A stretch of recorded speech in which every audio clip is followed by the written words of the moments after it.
Item 6, the Finance Committee returns the following with recommendation for approval. Ratification of the collective bargaining agreement by and between the City of Pawtucket and Pawtucket Lodge Number 4 Fraternal Order of Police for 2020 through 2023. I move approval for ratification on a roll call vote. Second. Motion made by Council Barry, seconded by Councilwoman and Council Ruggio. The Finance Committee returns the following with a recommendation for approval. Ratification of the collective bargaining agreement by and between the City of Pawtucket and Pawtucket Lodge Number 4 Fraternal Order of Police for the years of 2020 through 2023. Motion to approve on a roll call vote. Any discussion? Councilor Vasquez. Before I vote, I would just like to express my gratitude to the civil servants on this call and everyone who has called, emailed, and given input tonight. As a councilor at large, I have the unique opportunity to represent my constituents citywide. The tragedies that have happened around us are unacceptable and heartbreaking. I stand in solidarity with peaceful protesters who vocally express their concerns by way of their constitutional right, and I commend the lawmakers throughout the city who have committed to it. I raised my personal concerns in a meeting with the administration and the police department. I asked questions concerning alternative ways of policing by peace rather than force. I raised my support of trainings and de-escalation and diversity, and I voiced my objections to chokeholds. I was assured that my concerns will be met. Community policing will continue to be an integral part of improving the department. Collaborations will continue with outside agencies, as mentioned, to support individuals with mental health illnesses and victims of abuse. A community liaison will be hired to work closely with the police and the community. I will be vocal and effective in my efforts to monitor the police department and will advocate for their transparency in this community. The issue does not begin or end with the police. There is systemic racism in this country. I will be voting to approve this contract as I am confident that the Pawtucket Police Department is committed to working with our residents. We will continue to listen with open hearts and provide the safe spaces and outreach needed for our youth, our parents, and our community. A lot of progress has been made, but so much more work is needed. We must come together to engage in honest and open dialogue that will help us find a path forward. We are committed to helping our city and will navigate through this time of change. Thank you, President. Thank you, Councilor. Councilor Vitale? Yeah, thank you, Mr. President. It's very clear to me that most of the people that I've spoken with, my colleagues, the administration, business owners, residents, over these past weeks, and we all do agree that we need some meaning, dialogue, and discussion and changes in the way that we do business as a police department and as a whole with this administration to deal with systemic racism and the issues with police brutality moving forward. Changes are clearly needed to be made in the way that we do policing in Pawtucket. It's going to take courageous changes, and we need to make those changes sooner than later. Not emotional changes, not to be emotional when we make these changes or reactive, but we need to sit down and we need to engage the community as a whole. We saw that this evening, very loud and clear by our constituents, as an at-large councilman as well. We heard that across the city. I'm very optimistic that the administration, the city council, the police, and our community leaders will all get together.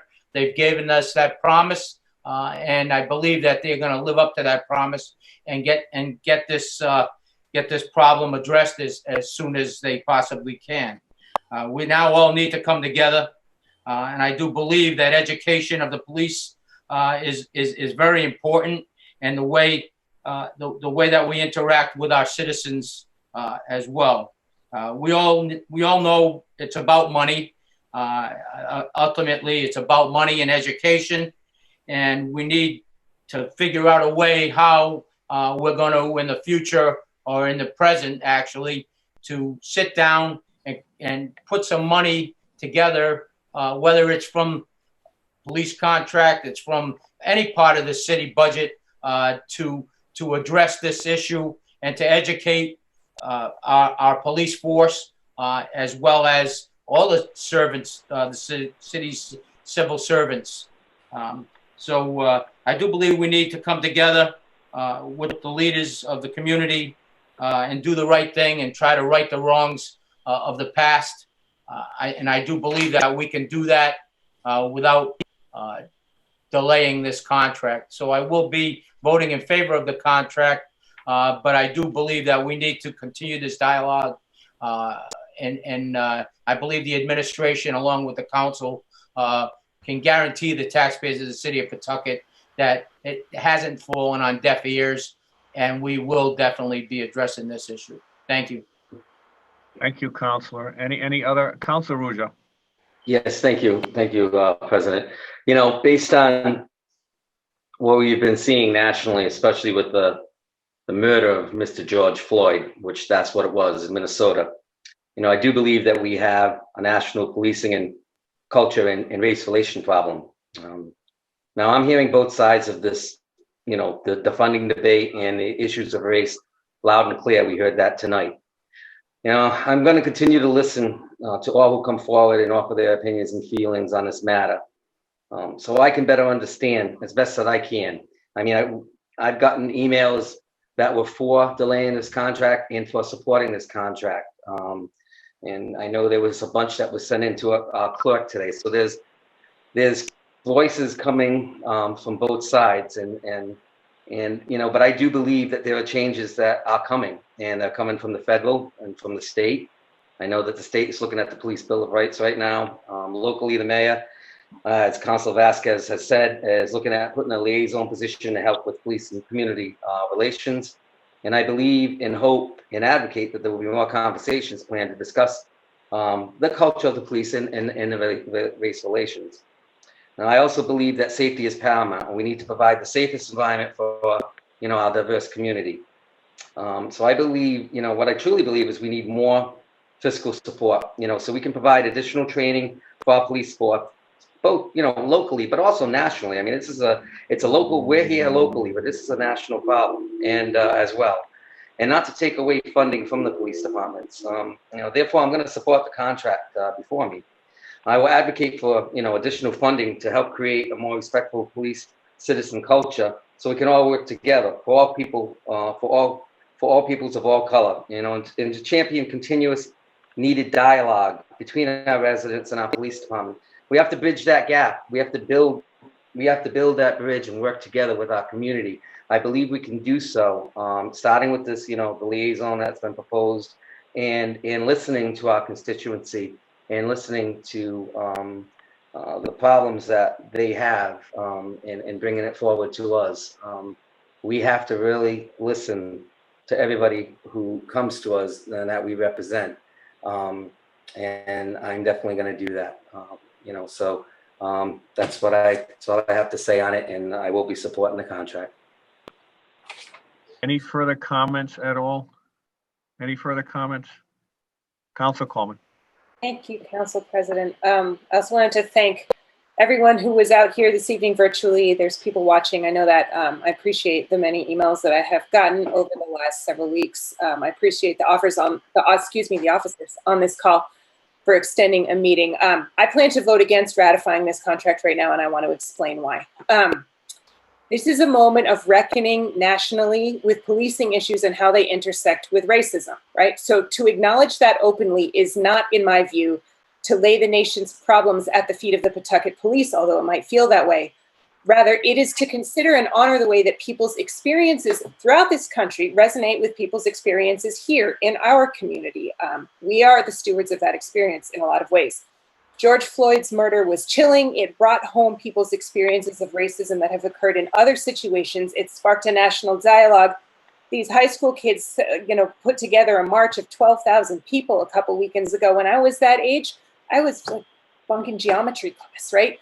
I'm a white person. I represent many people of color. I openly acknowledge that I can never understand how that must feel, right? It's my job to listen. That seems to be a theme tonight. But the thing that I have heard without exception from those who called in is that they want a delay on the contract.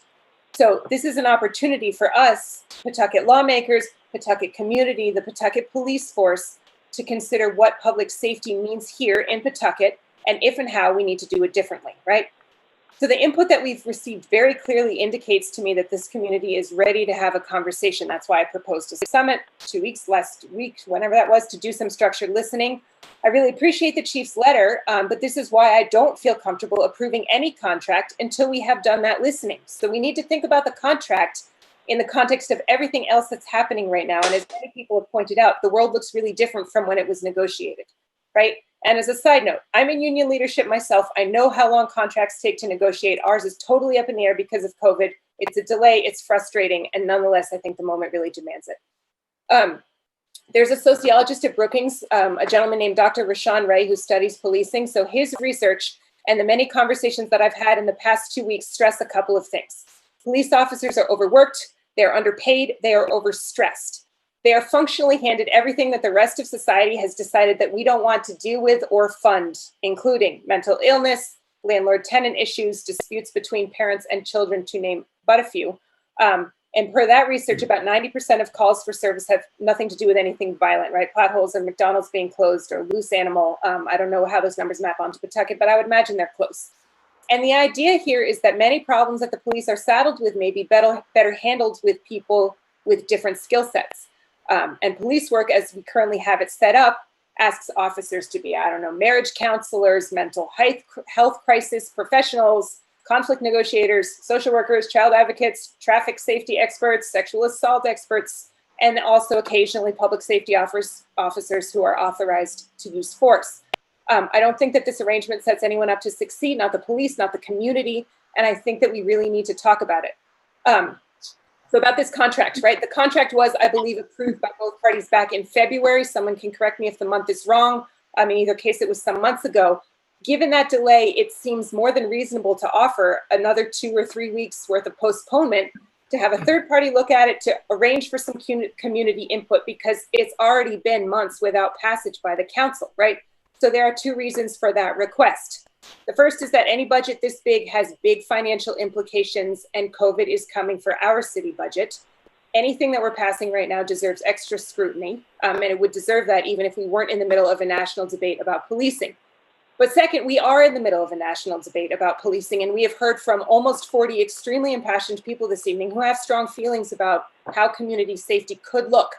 I would like for a third party to take a look at this. I would like for the community to take a look at this. I would like an eye towards helping Pawtucket identify whether this draft has things in it that are problematic from a justice perspective, either on the city's part, on the police's part, or on both parties' parts, right? This is a moment for us to pause. It's a moment for us to engage the research, to consult experts and the community, and to lead in a way that can increase freedom and prosperity and well-being and safety for everybody here. So thank you for the time, Council President. Councilwoman. Yeah, Council President, I have a question. I understand my role as a legislator, and we're elected to look at these things. I don't remember or recall having to turn around, put up for a community review of 1012's contract. I don't recall having to put it up for a community review for the firefighters contract. Are we going to do it for 3960? These are tasks that we are vested with and I think responsible for. And I certainly, my colleague, I certainly applaud her comments about getting community input. The 140 or 50 so form letters that I received from individuals that just put out the same thing. While I listened to them, I also paid, like Councilor Ruggio said, to the other people that actually support us moving forward and keeping our community safe.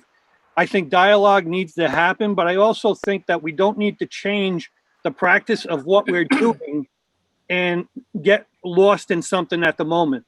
I really have serious concerns that we're going to get into a realm of having the public evaluate every contract that comes through. While I welcome public input, the decision lies with us, and we should make it. Thank you. Thank you. Councilor Barry.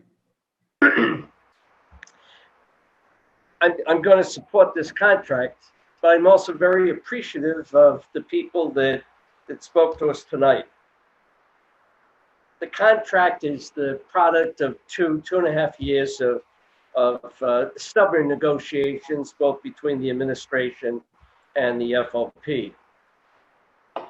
The issues, the racism that's been displayed both in Minneapolis and what we've seen in other communities over the last several weeks, 4 weeks now, is something that we're not going to settle by an examination of this contract. And the dialogue that needs to take place is not going to bring us constructive results in 2 weeks or 2 months or maybe even 12 months. We need to have that dialogue. We need to engage with the people in the community, with the police department, but that's not going to affect this contract. I don't see what holding up this contract for 2 weeks or 2 months is going to accomplish. So I think we move ahead with the contract, but with the commitment that there will be the dialogue that people seem to be straining for in the community. Thank you. Councilor Mercer and then Councilor Rudd. I couldn't say it any better than Councilor Barry just said. I will say this, I agreed with 85% of what Councilor Coleman had to say. At the end, I just don't see where holding up this contract has anything to do with effectuating the change that we're looking for. She's right. We're asking police officers to be everything, to be mothers, fathers, enforcement personnel, nannies, you name it. They're not trained for that, or they should be better trained if we're going to ask them to do that. This contract is not the mechanism to effectuate that change. You know, we're dictated to as a municipality by the Law Enforcement Bill of Rights, the Municipal Police Arbitration Act, what is taught at the annual, the Municipal Training Academy. To the best of my understanding, there are only 2 requirements for annual training statewide for police officers. That's for domestic abuse reasoning and for weapons retraining. I certainly think other types of training should be required annually, but that's going to take the General Assembly to do that. That's going to take the General Assembly to indicate to mandate that there must be this done, there must be this done, there must be this done. And that should also come with funding for those mandates. That's where this should be addressed, not on the property taxpayers' back. I don't see where delaying this contract will effectuate any of the change or move the needle whatsoever on this issue. I think everybody, the police union included, hopes to get better resolution, better dialogue, better training, but I don't see where holding this contract up is going to effectuate any change that's been brought up tonight. So I will be supporting the contract. Councilor Rudd, are you out there? Councilor Rudd. He was there a minute ago. His phone might be going dead like my computer. Is he there? Tim, Well, we just lost him. we lost him. Let's give him a minute to see if he can come back, because I think he wanted to say something. Yeah, I would definitely give him a couple if you would, President. Kevin.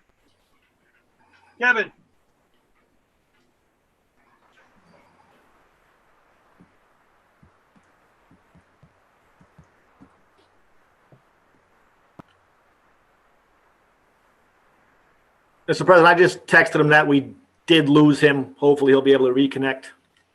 All right. In the meantime, I guess I'll just make my comments before he comes back. First of all, I did want to say to everyone that joined in the public input, thank you very much. I'm sure the entire council appreciated all your comments. They were certainly well-spoken and definitely hit home to everyone here. I do agree with Councilor Barry and Councilor Mercer in that I don't see delaying this being an issue. I think we need to approve the contract because the key is we still want to continue to promote public safety and establish public safety, and we need that with the contract. I don't think we want to stop doing that. The police are out there to keep everyone safe, so I am comfortable with approving the contract. However, I think there is a way that we can separate the two. I think we have to deal with the issues at hand, whether it's additional education for officers and training. We can do that in a separate way, and we have to deal with it separately as far as not included in the contract. So I will be supporting it. As you know, the administration is looking to post, or they already just posted recently, that community liaison position. Again, that's just the start. That doesn't end everything.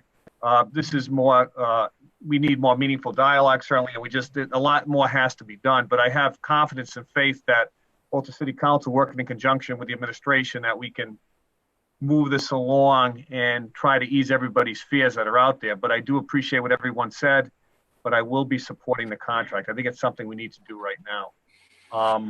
Is Councilor Rudd there by any chance? Nothing? No, he hasn't rejoined and he hasn't answered me back. I don't know if his phone died. Okay.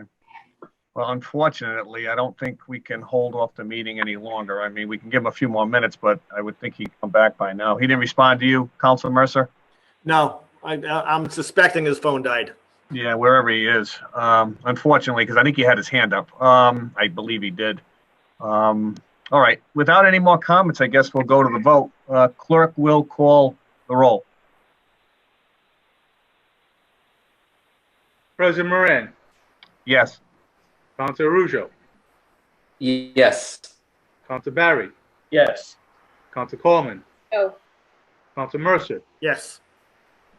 Councilor Vasquez, Yes. Councilor Vitale, Yes. Councilor Wildenhain. Yes. Dave, could I also make a motion that Councilor Rudd's vote be recorded, even though he's lost right now, but he'd be able to enter that in onto an email or through a correspondence with the city clerk? Rick, can that be done? I don't know the answer to that. At the State House, what they do is they don't allow you to count your vote, but they allow you to make a statement that says, if I were present, I would have voted in favor, or I would have been voted opposed.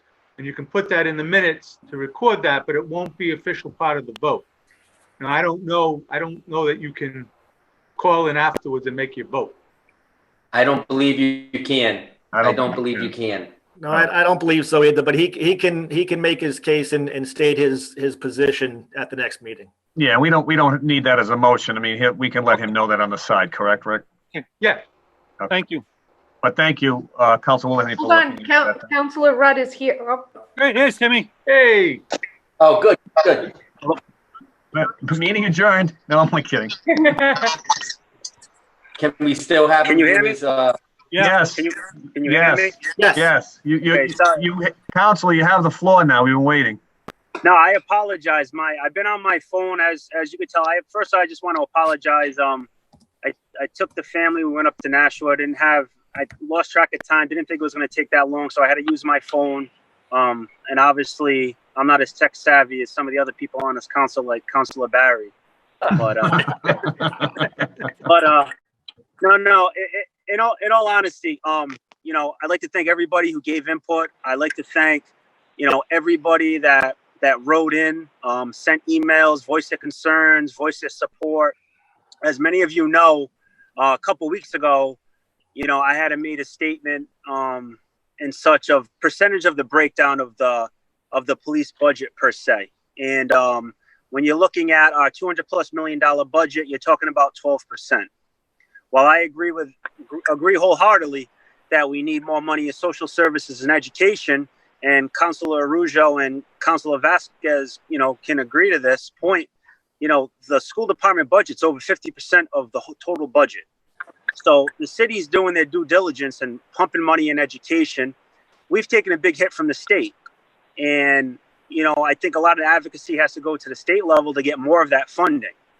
I also think, as I said before, that we need to allocate resources to bring in more social service providers, such as Councilor Coleman said. A police officer, as you know I am, we're asked to wear 10 to 15 different hats. You're trained as a police officer, but then you're asked to be a social worker, an educator, a psychologist, a sociologist, a marriage counselor, you name it. We have to do it. So I could tell you that most officers out there would love to see that. We take pride in the fact that we have multiple ride-alongs come with us that respond to domestic violence, that respond to overdose situations, mental health situations.